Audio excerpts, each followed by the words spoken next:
आज हम बात करेंगे एक ऐसे टॉपिक के बारे में जिसमें ज्यादातर लोग कंफ्यूज रहते हैं। यूएस का कर्जा या यूएस का डेट जो आज 37 ट्रिलियन डॉलर्स का हो चुका है। ये कर्जा इतना बड़ा है कि जिस देश के पास ये कर्जा होता वो एक बार नहीं कई बार कंगाल हो चुका होता। ये कर्जा इतना बड़ा है कि अगर ये अपने आप में एक देश होता तो आज ये दुनिया की तीसरी सबसे बड़ी जीडीपी होता। लेकिन ये यूएस का कर्जा चल किस तरीके से रहा है? कर्जा यूजुअली हर कंट्री की वीकनेस होती है, हर इंसान की वीकनेस होती है, लेकिन यहाँ पे यूएस की सबसे बड़ी ताकत है वो, और इसी ताकत का इस्तेमाल करके वो पूरी दुनिया में टैरिफ लगाने की धमकी देता रहता है। तो आज शुरुआत से शुरू करते हैं और समझते हैं ये दुनिया का सबसे बड़ा डेट या कर्जा यहाँ तक पहुंचा कैसे और ये कितना बड़ा फाइनेंशियल गेम है। यूएस का डेट समझने से पहले हम सबसे सिंपल वर्ड्स में ये समझते हैं डेट और कर्जा होता क्या है, ये काम कैसे करता है, और उसके बाद ये समझेंगे कि यूएस के केस में ये डेट या कर्जा अलग क्यों है। सिंपल भाषा में समझते हैं, अगर मुझे कोई घर लेना है और मैं उसके लिए बैंक से लोन लेता हूँ तो मैं उसकी ईएमआई पे करूंगा। इन केस अगर मैं उसकी ईएमआई पे नहीं कर पाता तो बैंक मेरे एसेट यानी वो घर या मेरा गोल्ड गिरवी रख सकता है अपने पास। नंबर 2, अगर मेरे पास गोल्ड या कोई और एसेट है तो मैं उसको गिरवी रख के बैंक का कर्जा चुका सकता हूँ। राइट, लोन इस तरीके से काम करता है। यूएस के केस में जो उसका एसेट है वो अपने आप में डॉलर्स ही है। अब समझिए ये कितना खतरनाक प्रपोजिशन है। यूएस का एसेट उसका डॉलर ही है, वो करेंसी वो जब चाहे जितने चाहे प्रिंट कर सकता है। दुनिया के ज्यादातर ट्रेडिंग पार्टनर्स अपना पैसा यूएस में पार्क करते हैं।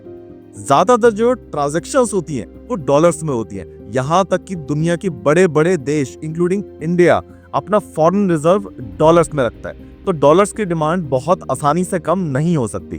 तो अब समझिए इसको बेहद सिंपल वर्ड्स में, अगर यूएस को कभी लोन लेना होता है तो वो अपने डॉलर गिरवी रख के लोन ले लेता है। It's very simple but deep and crazy, right? अब सिंस डॉलर की डिमांड हमेशा ही रहती है तो उसको अपना कर्जा पे बैक करने में कभी दिक्कत होगी ही नहीं। लेकिन ये जानना जरूरी है हम इस सिचुएशन तक पहुंचे कैसे, डॉलर ही क्यों, कोई और करेंसी क्यों नहीं, एक्चुअली हुआ क्या। अगर हमें ये समझना है तो हमें वक्त में और पीछे जाना पड़ेगा, हमें वर्ल्ड वॉर 2 के दौर में जाना पड़ेगा। बात वर्ल्ड वॉर 2 के जस्ट बाद की है। एक्चुअली वर्ल्ड वॉर 2 के अंदर यूएस ही था जो अपने अलाइड देशों को हथियार, फूड और बाकी सप्लाईज कर पा रहा था। क्यों? क्योंकि यूएस ही वो जगह थी जहां पे वर्ल्ड वॉर 2 की तबाही नहीं मची थी। यूरोप, एशिया, हर जगह बहुत बुरी तरह से वर्ल्ड वॉर 2 की तबाही मची थी। फैक्ट्रीज बर्बाद हो गई थी, मैन्युफैक्चरिंग बंद हो गई थी। लेकिन यूएस के अंदर, यूएस की मेनलैंड के अंदर कभी जंग या वर्ल्ड वॉर 2 पहुंचा ही नहीं था।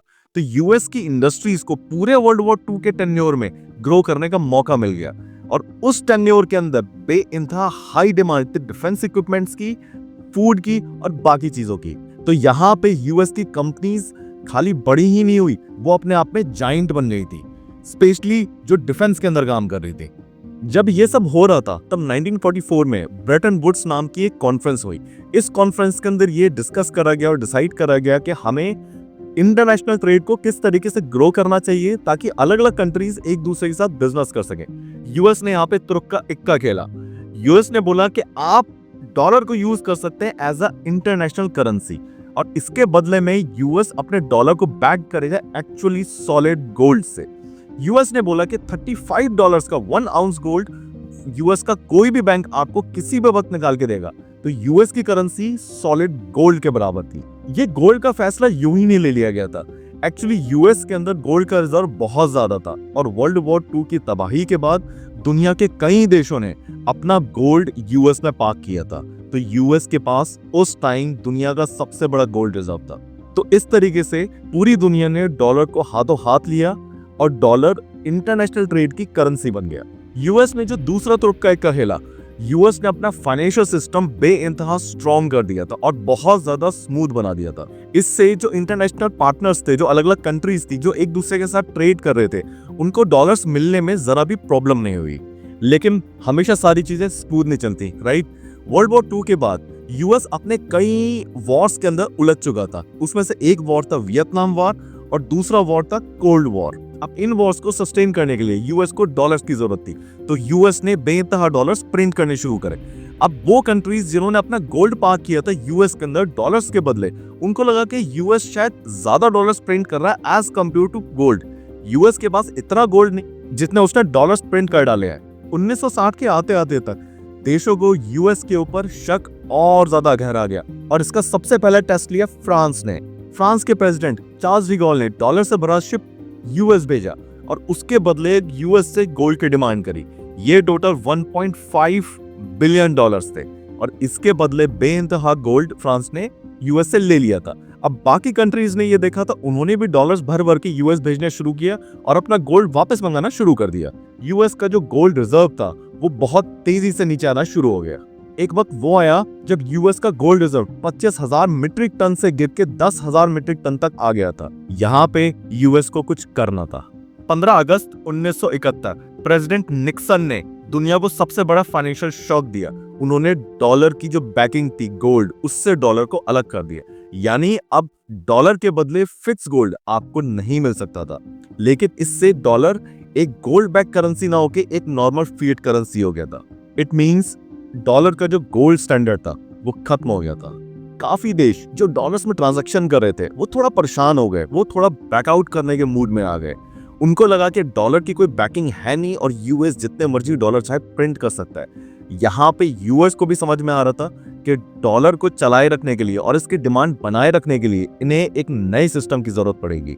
यहाँ पे यूएस को एक और एसेट चाहिए था जिसको वो डॉलर के साथ कनेक्ट कर सके और उस एसेट की डिमांड बनी रहे, और यहाँ पे जन्म हुआ पेट्रो डॉलर्स का। 1974 में यूएस ने सऊदी अरेबिया के साथ एक डील करी जिससे पूरी दुनिया का ट्रांजैक्शन सिस्टम बदलने वाला था।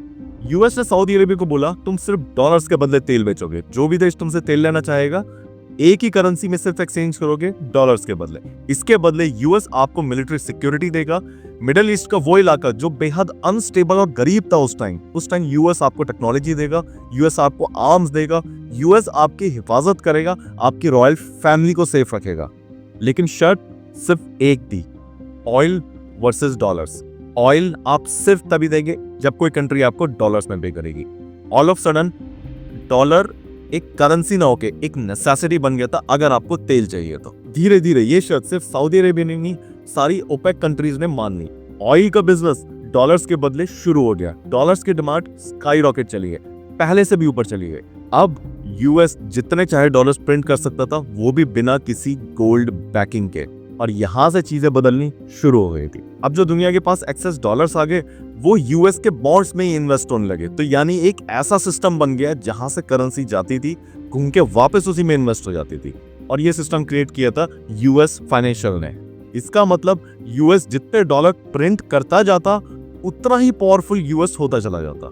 लेकिन सारी चीजें ग्रीन नहीं होती। इस डॉलर के राइज के पीछे बहुत बड़े खतरे भी मंडरा रहे हैं। ब्रिक्स अपनी करेंसी बनाने की तरफ कदम बढ़ा चुका है। ऑल्दो डोनाल्ड ट्रम्प ने धमकी दी है कि ब्रिक्स के ऊपर वो 100% टैरिफ लगाएंगे, बट हम सब जानते हैं ये टेम्परेरी है। सऊदी अरेबिया पीछे हटने का मन बना रहा है अपनी पेट्रो डॉलर डील से। चाइना के डिजिटल युआन, एक अलग सिस्टम चाइना तैयार कर रहा है जिससे कि चाइना से इंटरनेशनल ट्रेड करा जा सके without using US dollars. China और रशिया के बीच में बिना डॉलर्स के यूज करे ट्रेड शुरू हो चुका है। अब बारीकी से देखें तो यूएस का जो डॉलर है वो एक पॉन्जी स्कीम की तरह चल रहा है। डॉलर प्रिंट करते हैं, इन्वेस्टर्स को देते हैं, उधार लेते हैं और फिर प्रिंट करे हुए डॉलर से पुराना उधार चुकाते हैं।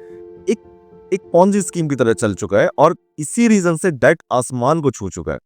अगर कंट्रीज और इन्वेस्टर्स ने यूएस के बॉन्ड में इन्वेस्ट करना बंद कर दिया है या फिर यूएस का जो बॉन्ड है उसकी डिमांड अगर कम हुई तो पूरी दुनिया का फाइनेंशियल सिस्टम बुरी तरह से चरमरा जाएगा। डोनाल्ड ट्रंप हो सकता है कुछ टाइम के इसको रोक दे, लेकिन इसको पूरी तरह से रोकना क्लोज टू इम्पॉसिबल है। देखते हैं ये सिस्टम कब तक चलता है या फिर एक नए ऑर्डर की शुरुआत होगी। I hope you like this story. Take care, bye bye.